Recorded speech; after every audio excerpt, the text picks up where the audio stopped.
Wanita dalam sejarah umat manusia selalu diidentikan sebagai makhluk yang lemah. Meskipun beberapa komunitas tidak akan setuju dengan pernyataan ini, namun fakta sejarah selalu mengatakan demikian. Sehingga tak mengherankan jika di dalam bentuk budaya populer sekalipun, seperti misalnya film, novel, dan komik, terutama fiksi-fiksi bergenre roman, selalu saja menggambarkan seorang perempuan sebagai makhluk yang lemah, yang pada perkembangan ceritanya harus diselamatkan oleh karakter yang bertindak selayaknya seorang pangeran yang menyelamatkan seorang putri dari lembah kesengsaraan. Pola ini selalu diulang, dan diulang hingga berabad-abad lamanya. Sebagai contoh adalah pada kisah-kisah yang termasuk dalam alam semesta princess-princess Disney. Misalnya dari zaman kisah Cinderella hingga kisah Rapunzel, polanya tetap sama, yaitu seorang putri yang diselamatkan oleh seorang pria tampan yang romantis. Namun hal ini berbeda dengan anime.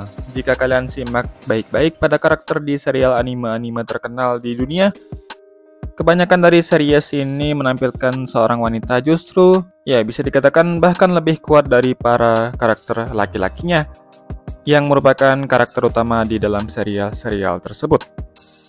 Kita bisa ambil contoh adalah seperti misalnya karakter Makise Kurisu di anime Steins Gate yang jelas jauh lebih jenius dibandingkan Okabe Rintaro yang merupakan karakter utama di dalam anime Steins Gate ini.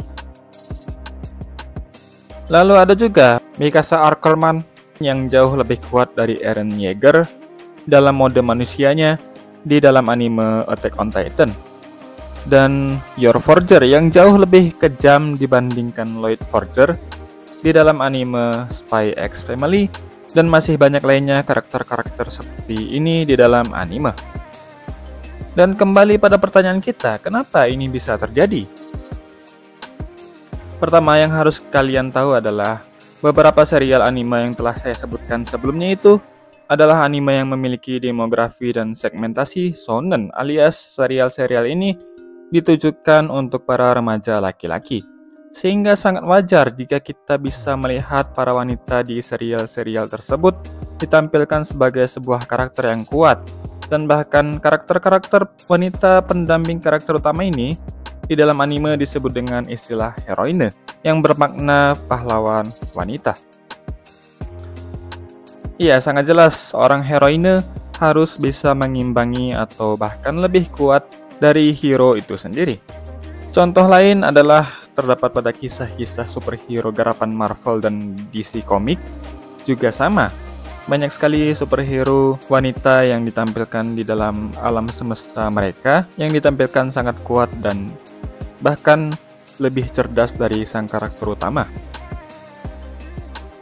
Sedangkan jika kita membaca manga ataupun menonton anime bergenre shoujo, alias anime atau manga yang berdemografi ditujukan untuk remaja cewek, kisah yang ditampilkan pun tidak ada bedanya dengan kisah-kisah yang dipertontonkan oleh film-film Princess Disney. Ya, dari mempelajari dan menganalisis ini saja kita bisa mendapatkan kesimpulan tentang perbedaan besar bagaimana struktur otak wanita dan laki-laki bekerja. Jika kita merujuk pada demografi fiksi, wanita lebih suka berimajinasi dan berkhayal bahwa suatu hari akan ada seorang pangeran yang menyelamatkan ia dari jahatnya dan pahitnya kehidupan, serta sulitnya kenyataan dan juga rasa putus asa.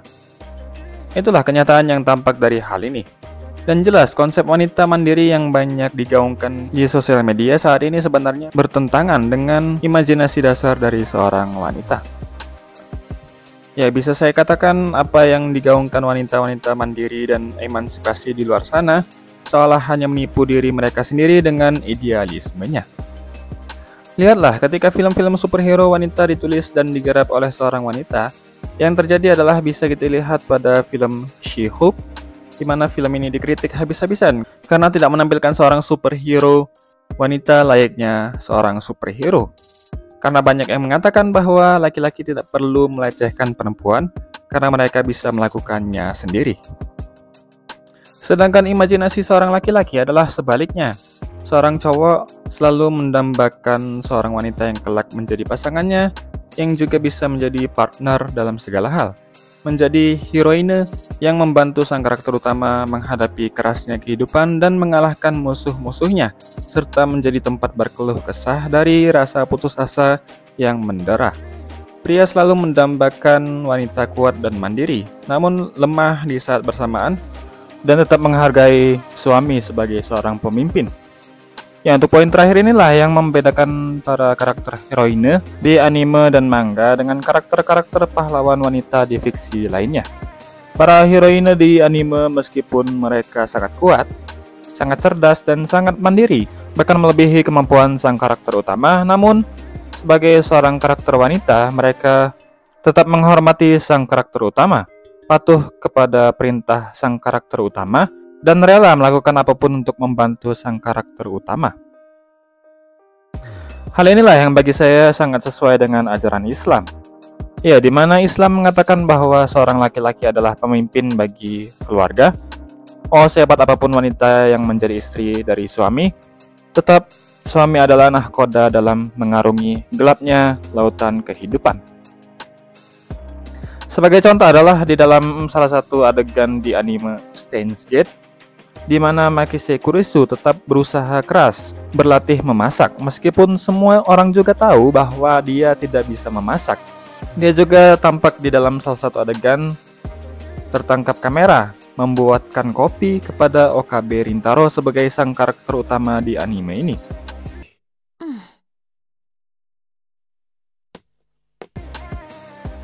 Dan ketika Okabe berputus asa menyelamatkan teman masa kecilnya yaitu Mayuri, Makise tetap memberikan saran terbaik untuk Okabe yang membuat akhirnya permasalahan yang menimpa Okabe tersebut bisa diselesaikan dengan baik.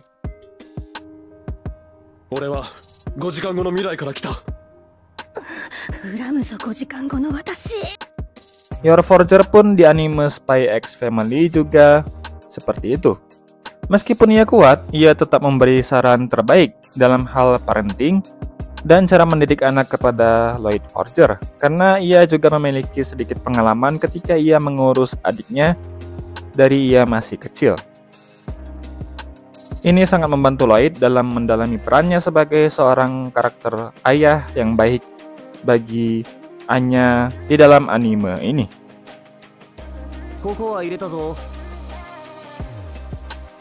Mikasa Ackerman pun juga, meskipun ia seorang Ackerman, salah satu klan terkuat di alam semesta Attack on Titan, namun ia tetap berusaha menyelamatkan Eren ketika ia jatuh ke dalam jurang kegelapan sebagai seorang villain yang meruntuhkan dan meratakan seluruh dunia menjadi tanah dengan kekejamannya. Ya, meskipun ia akhirnya tidak berhasil menyelamatkan Eren dari kegelapan yang menimpanya menjadi seorang villain, namun pada akhirnya Mikasa telah berusaha keras dengan segala kekuatan dan kemampuannya untuk menyelamatkan Eren dari takdir yang menyertainya. Ya, itulah beberapa contoh-contoh adegan-adegan di dalam anime yang menyiratkan tentang bagaimana peran seorang heroine dalam mendukung cita-cita dan juga bahkan menyelamatkan seorang karakter utama dari kesalahan yang mereka perbuat ataupun memastikan jalan mereka tetap adalah jalan yang terbaik dalam mencapai cita-cita. Dan itulah yang diajarkan di dalam ajaran Islam tentang bagaimana sebenarnya sebuah keluarga itu adalah sebuah hubungan partnership antara suami dan istri, dan juga dalam mendidik anak-anak mereka untuk mencapai kebahagiaan dunia dan akhirat. Ya, mungkin itu saja dulu pembahasan kita hari ini tentang kenapa Makise Kurisu, Mikasa, dan Your Forger lebih kuat dibandingkan karakter utama, namun mereka tetap patuh kepada sang karakter utama. Semoga bermanfaat untuk kalian dan jangan lupa juga untuk like, subscribe. Dan jika kalian memiliki pendapat lain tentang alasan kenapa seperti itu, dan bisa kalian tambahkan di kolom komentar. Akhir kata, assalamualaikum warahmatullahi wabarakatuh. Insya Allah kita bertemu lagi di video-video berikutnya.